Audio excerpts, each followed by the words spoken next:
You're listening to The Builder's Mindset with Mike DiGiovanni, presented by Amazing Mindsets.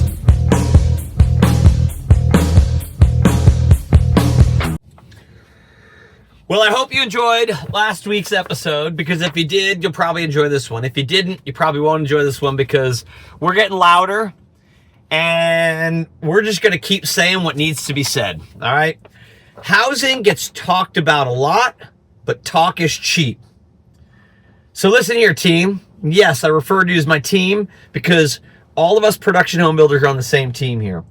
I want to get real for a second. If you've been anywhere near the news lately, you've probably seen some version of builders are slashing prices, buyers aren't biting. And if you're a small to mid-size production builder, that kind of headline can punch you straight in the gut.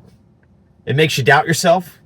It makes you second guess your pricing, your product, and your community strategy.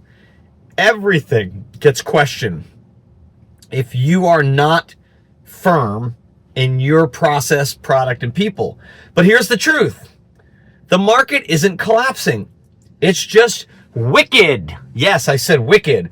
And wicked markets create wicked opportunities for the people who understand the rules of the game. Van Gogh once famously said, learn the rules so well you can break them like an artist. What I say is, learn the rules of home building so well you can bend them to your margin's advantage. And the big builders, yep, they understand the rules. But that doesn't mean you can't use those same rules too. Today, I want to show you exactly what's happening, what's real, and how to take back control of your margins, especially using the stuff from the Builder's Mindset's Warrior Profit Academy educational deck that a lot of private builders haven't fully mastered yet. Yep, sorry, I said it. It's true. You're not doing it.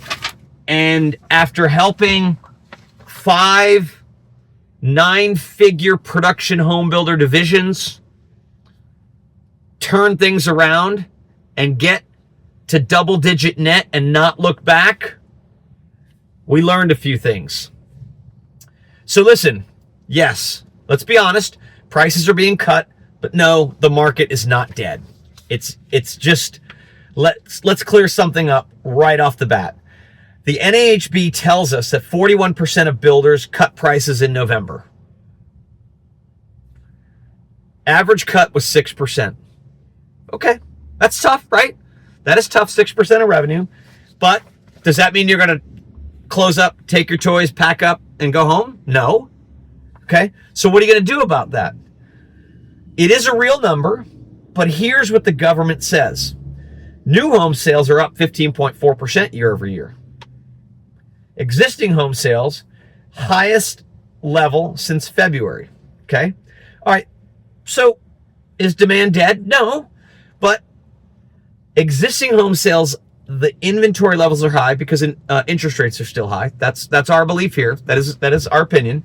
And the 15% year over year in new home sales, I don't want to make too much about that because we say here we don't like headlines and stimulating statistics. You can pick any 2 points in time to prove just about any statistic you want. But look, demand is still not dead. The demographics are there. Home formation is, the potential for home formation is big. We just got to figure out how to get that demand actionable. And there's multiple things we could tackle. And what we here at the Builder's Mindset say to you is, do your part. Look at what D.R. Horton's done to their average home sales price. I'm trying to remember the numbers, but I think something like over was it 74% of their homes were sold for under $400,000 in their Q4, which just ended. Listen, buyers are out there. They're just more sensitive. They're more cautious and way more payment driven than ever before. Okay. But they are buying. They're just not buying from the builders who are emotionally reacting instead of strategically adjusting. That's the wicked opportunity for you. Look, let me share something that I had to learn the hard way early in my career. We're going to talk land strategy for a minute. And You know, I don't usually delve into that world of things, but I know enough to be dangerous, right?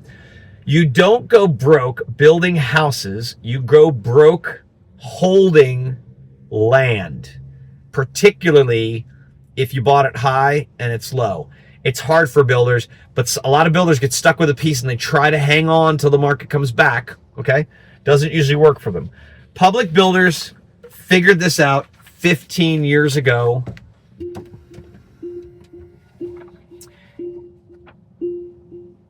In the great financial crisis, okay? Public builders today, only 26% of their lots are owned. 74% are controlled via some form of option or another. Horton controls over 600,000 lots with very little capital down. That's not a conspiracy. That's smart business. And no, you don't need to be Lennar or Pulte to play the game. You just need to stop approaching land with fear-based thinking. And we were in a fear-based thinking for quite some time.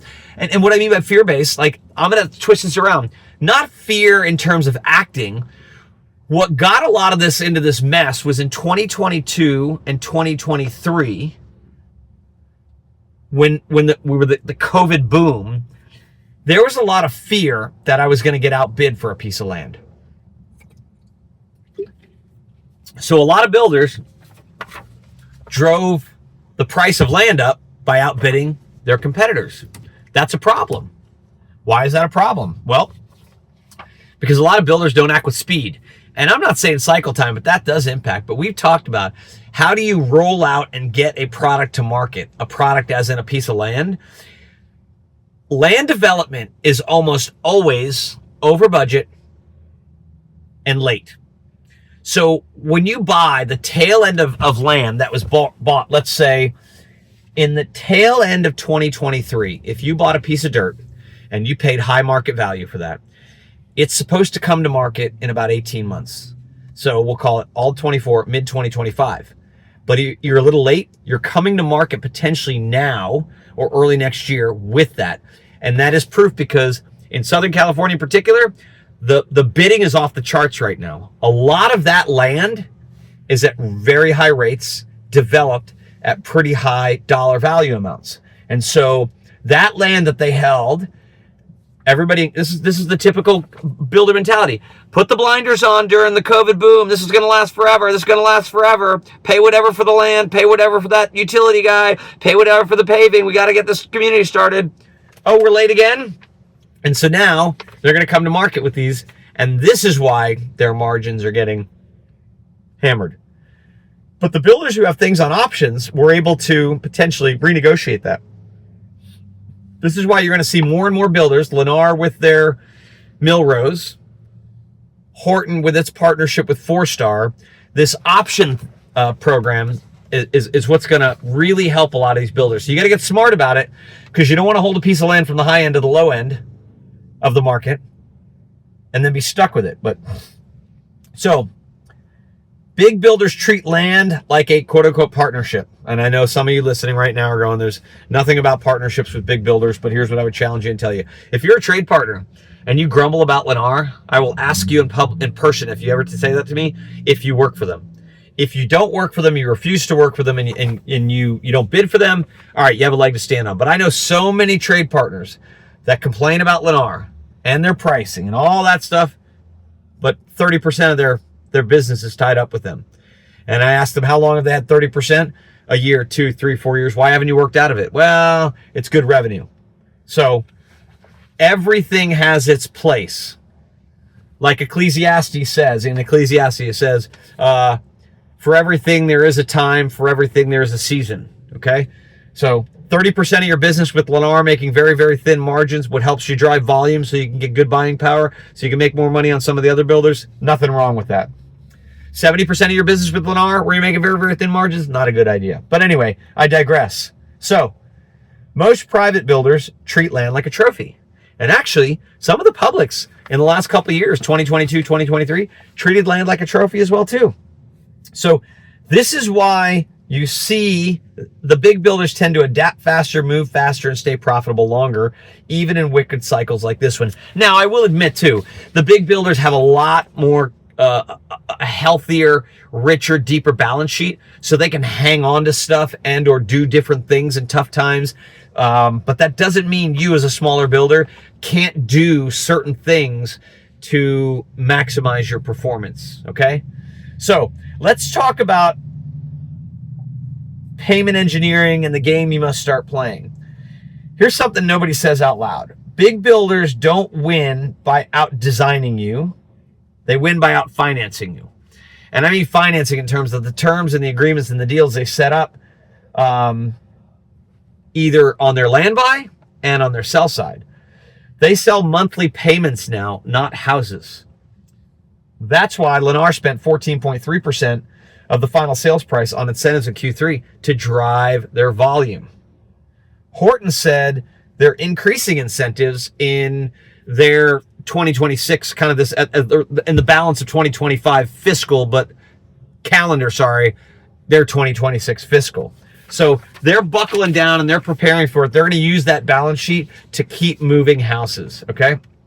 Pulte is shrinking homes and pushing buy-downs hard. I read an article recently that poo-pooed the shrinking of homes. Listen, one of the things that I've done time and time again over the past 10 to 15 years is make houses smaller without removing functionality. So when I read articles and people are like, oh, these big builders are just like skinning up these homes and stripping things out of them, making them smaller. Listen, an entry-level home has no business having a 12 by 12 or bigger secondary bedroom with a walk-in closet that has 15 feet of rod and shelf and a door with hinges, hardware, and a light switch and a light. It just doesn't make any sense, but I see it time and time again. Look, these builders are doing, the big ones are doing whatever it takes to make the payment make sense to the buyers. And inside, this perfectly connects with, start with market analysis by zip code.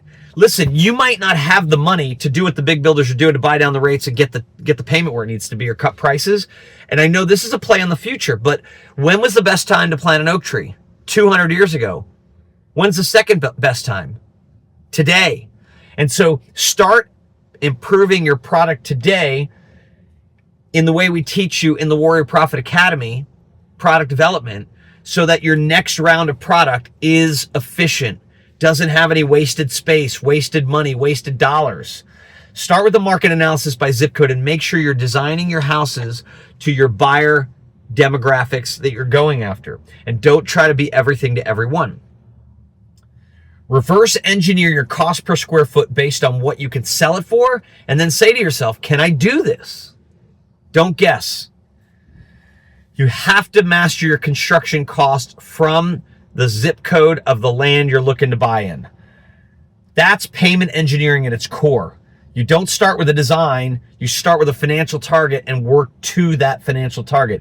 You don't start with what's beautiful, you start with what's viable. This is where private builders lose the most ground right there, and they are behind from the beginning. All right, let's talk about cycle time. It's one of the margin levers that not a lot of people talk about, except the publics. And honestly, when you look at our earnings report, just came out. I think by the time you get this, it'll have just come out. And you see, we struggled. Not a lot of builders publish their cycle time. Some of them don't publish it, in my opinion, because they don't care about it, which is wrong. Some of them don't publish it because they don't want to talk about it because they're not happy about it and they're not proud of it. And some of them pride themselves on it. So if you're not looking at cycle time and focusing on it, you're leaving money and margin on the table. We're going to be blunt about this. If your cycle time is dragging, your margin is bleeding. Don't kid yourself. You just can't see it. Horton improved their cycle time by 2 weeks and protected their margins in markets where everyone else was losing their shirts. 2 weeks. Did you hear that? 2 weeks. That's huge. Okay. 14 days on probably what's about 140-day cycle time. It's about 10%. That's massive. And we talk about this. You need to know your cost per square foot of every floor plan. And you need to track your costs as a percent of revenue by community, because your cycle time plus your cost per square foot discipline is the margin safety net you wish you had. Stop falling to the ground. Get a net so that you can make it through these difficult times without crying and whining about policy. When you combine the two, that's when you stop relying on price cuts and policy changes and start funding incentives the smart way, just like the big guys do. Look, we're going to talk about margin survival and what we have at the Warrior Profit Academy. If you're interested, this is not a sales pitch, but I got to give you just enough. And here's what I say, I'd give it all to you if I thought you'd use it, but I'm just going to tell you a little bit about it. And if you want it, come join the community so you can get access to all of it. And then you'll start to learn how, as I said before, 5 9-figure building operation turnarounds from bottom performer to top performer, holistic transformation, product, process, people. I mean this sincerely. The Warrior Profit Academy presentation that we've done lays out exactly how to survive wicked environments, because it's the same playbook used by the public builders. Why? Because 4 out of those 5 examples I mentioned to you, 9 figures, public builders. Been there, done that. Love to help you do it or redo it. Some of you done it, but you lost some key people and you just need to get back on the horse. So listen, common failures. From page 4 of our margin manual, not tracking your direct costs and watching them, over-specifying your communities, keeping up with the Joneses, or what we say is keeping up with all the Joneses, designing product before validating your pricing, and thereby backing into, as we said, cost engineering, pricing engineering, no cost per square foot targets because of that, and confusing vertical and land costs, thereby not maximizing your spend on one side or the other and not accidentally overpaying. Mike, do you really think some builders have overpaid or double paid for some of those things that get confused between land development and vertical cost? Absolutely.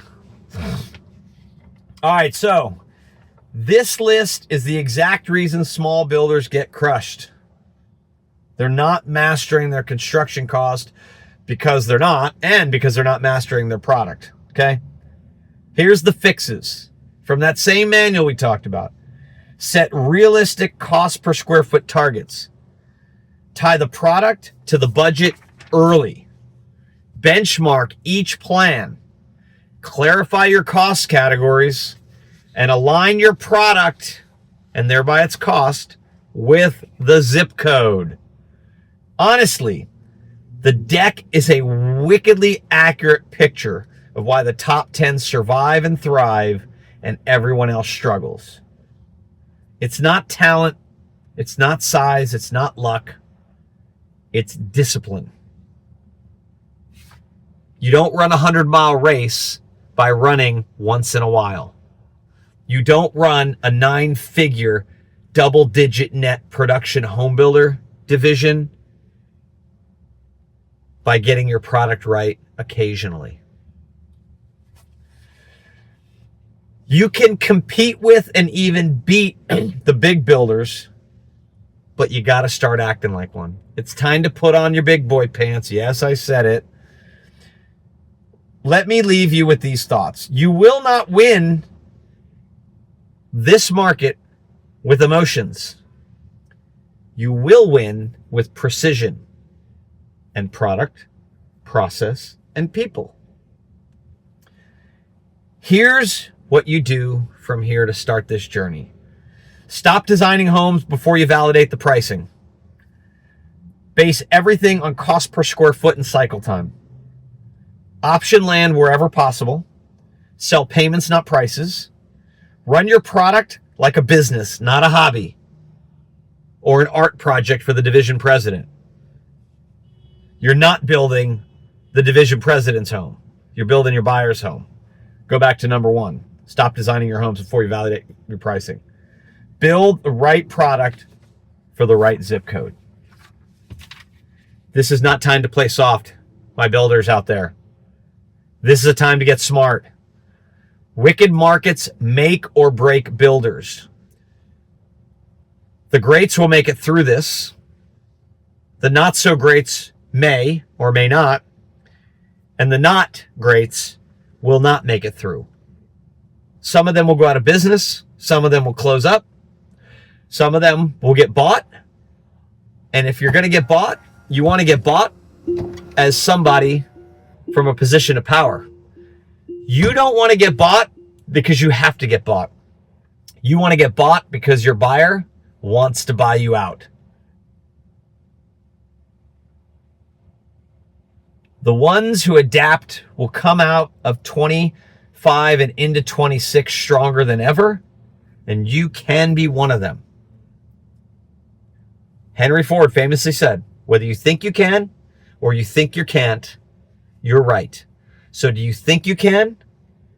If you do, start doing what you need to do to make that happen.